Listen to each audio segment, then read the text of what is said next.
अखंड भारत के नक्शे के जवाब में नेपाल ने ग्रेटर नेपाल का नक्शा जारी किया है। नेपाल ने अपने नक्शे में भारत नेपाल से सटे कई इलाकों को अपनी सीमा के अंदर दिखाया है। नेपाल के द्वारा जारी किए गए ग्रेटर नेपाल के नक्शे में हिमाचल से लेकर बिहार तक के कई इलाकों को दिखाया गया है। माना जा रहा है कि भारत की संसद में लगाए गए सम्राट अशोक के समय के अखंड भारत के नक्शे के जवाब में काठमांडू के मेयर ने ये नापाक हरकत करते हुए ग्रेटर नेपाल का नक्शा जारी किया है। हालांकि काठमांडू के मेयर के द्वारा पोस्ट किए गए इस नक्शे को लेकर खुद नेपाल के विशेषज्ञ ही उनकी आलोचना कर रहे हैं। नेपाल के कानून के विशेषज्ञ इसे बचकानी हरकत करार दे रहे हैं।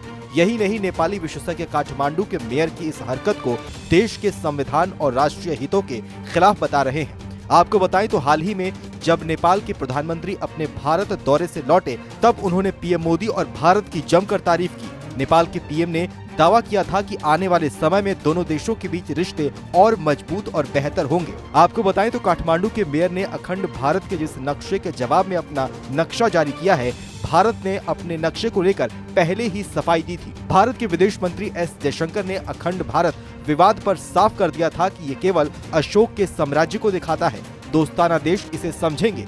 वहीं उन्होंने पाकिस्तान पर तंज कसते हुए कहा था कि आप पाकिस्तान को भूल जाइए, उनके पास इतनी क्षमता नहीं है कि वो इसे समझ सके। ये राजनीतिक मुद्दा नहीं है, ये राजनीतिक नक्शा भी नहीं है, बल्कि एक सांस्कृतिक नक्शा है। इस बीच चीन के इशारे पर काम करने वाले नेपाल के विपक्ष ने काठमांडू के मेयर के द्वारा जारी किए गए इस नक्शे का समर्थन किया है और भारत के विरोध में बड़ा बयान दिया है। नेपाल की संसद में सबसे बड़ी पार्टी नेपाली कांग्रेस के महासचिव गगन थापा ने गुरुवार को कहा कि देश को ग्रेटर नेपाल का नक्शा भी आधिकारिक तौर पर प्रकाशित करना चाहिए। ऐसे में ये पहला मौका नहीं है जब नेपाल के विपक्ष ने भारत के खिलाफ बयान दिया है, बल्कि इससे पहले नेपाल के पीएम पुष्प कमल दहल के भारत दौरे को लेकर भी उन लोगों ने जमकर आलोचना की थी।